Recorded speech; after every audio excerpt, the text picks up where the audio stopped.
Uh, what? What the fuck did I just witness? I've watched a lot of romance anime over the years, and there's not many romance where you could deadass say, within 4 episodes, the will they won't they couple not only get into a relationship, but in the very following episode, you're going to see something that you were convinced was a kaiju, but turns out was just a woman with not the best face card who damn is good with makeup. This show might already be a masterpiece, and it's only episode 5. And most of the reason I skip out on most romance anime per season is because most of them are the same shit. Like, I honestly feel like the way people bitch about isekai being the same, I really feel like a lot of that negativity should be put on shows that are more romance coded, because it often just feels like the same cringy high school stuff to me.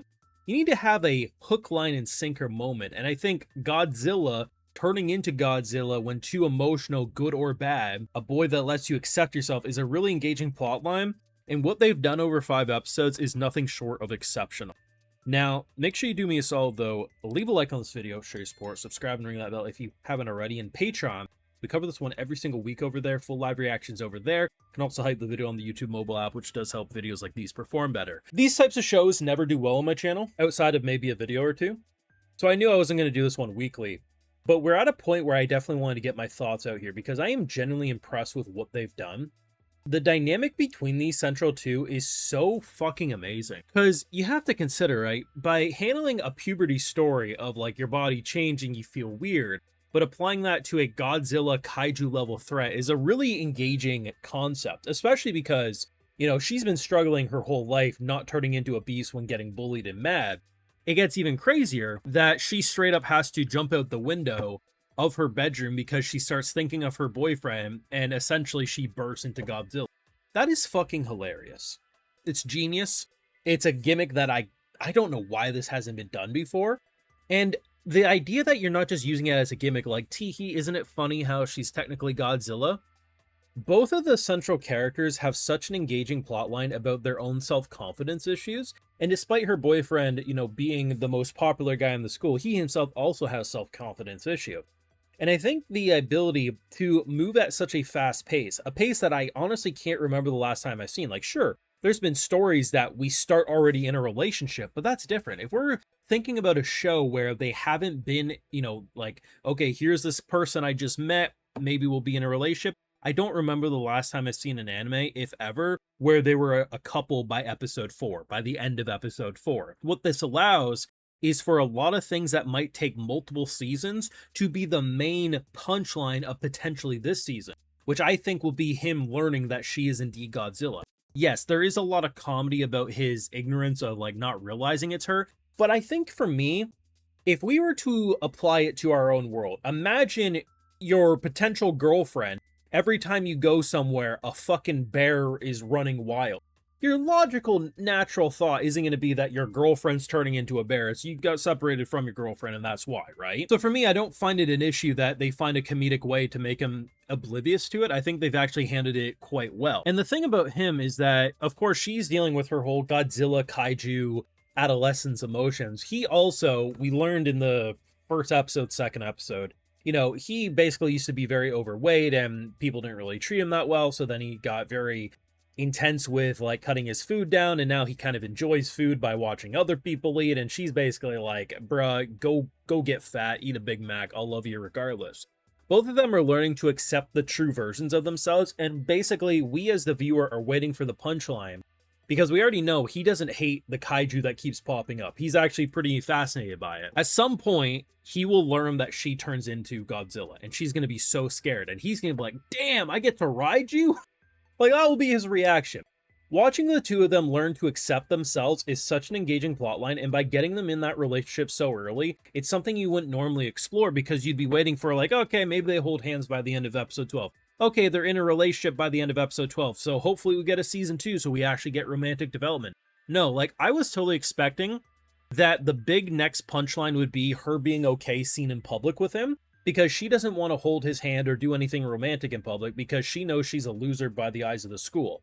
And the fact that moments later she says, fuck it, we roll, you don't see that type of development. Like, this dead ass might be a masterpiece already, and I'm thoroughly impressed with it. Though I will say, they surprised me with this. So, you gotta be honest. If you're able to use makeup so well that you completely change the structure of your nose, which I know is physically impossible. I know we're dealing with a world with kaiju girls.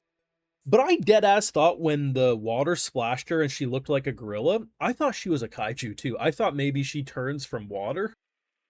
Turns out she was not born the most attractive. And I think it's interesting because they have multiple dynamics going on. You got a girl who's very fascinated with kaijus, who's her friend. So that's a fun dynamic. Now we have a girl who can actually relate to not liking yourself and then finding beauty in makeup, which allows you to on your exterior feel beautiful the same way you might feel beautiful inside if you learn to love yourself. And it's super interesting. I'm really interested how they're gonna, handle this dynamic, especially because like they're obviously are having fun with it. But even though you are laughing at times, like in moments like these, you don't feel like, oh, tee hee. It's like when she's fucking going, ooh, ooh, ooh, like, what the fuck, Gorilla Girl? But seriously, how the fuck did she do this? Look at that nose, bruh.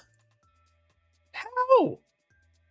Makeup. That's all she did. There was no transformation. You know an anime's wild when you think to yourself, if she was a beast girl, that would be more believable than the makeup job she just did. But either way, this is another element too. Like I said, 5 episodes, and I feel like I've just discussed 2 seasons worth of content that it would take that long to get here. But despite what seems to be fast pacing, you know what I feel like it actually is? It's pacing that respects the viewer's intelligence. They say, listen, we understand that these anime just dick you around. They set them in these fucking high school romance. They're super immature because, of course, they are. They're kids. And it's just like, man, I'm a grown-ass man. It gets to a point where it's like, I'm not watching this shit. So you gotta give me something interesting. And honestly, a story about adolescence and growing up while using a kaiju twist with it is actually a pretty engaging twist on a formula. And after episode 1, I was basically saying all this. I was like, man, this feels like it could be really good, but it's easy to see how it could fall flat on its face. I'm very happy to report that we're closing in on the halfway mark of this core, and it has done anything but disappoint. It is legitimately one of the best anime of the season. I would argue it's like a top 3. Like, yeah, I might have certain shows I might enjoy a bit more, but I can respect the fact that from top to bottom, production value, the character writing, the story writing in general, it's something I don't really see. And this is why I'm very picky about what romance anime I choose to cover and even watch anymore, because so much is the same shit time and time again, and I'm so happy that this show isn't one of them. But I would love to know what people have been thinking about this one. It's been about a month since we talked about it on YouTube, so a lot has changed since episode 1. How are you feeling about this? And hey, you want more YouTube videos? If I see a lot of demand, maybe we come back again from time to time. Maybe it'll be a weekly, don't get your hopes up, but you never know what the cards have in store. So let me know your thoughts and feelings down below. Leave a like, share your support, subscribe, ring that bell, and yes, Patreon. Either way, we cover this every single week because it is that fucking good. And hey, if you're already over on my Patreon, I'll also give you a video shout out too, because my patrons are what make this YouTube channel possible. Alright, so today we got Tobias Reinhold, Flavdorks414, 12X, Drift, Okondo Itsuhuzi, Linkitsu15, Gutter Snipe, Troy, Rikamatsu, and we also have Jeffo369. So I appreciate the support, everyone. Please take care and y'all have a good one.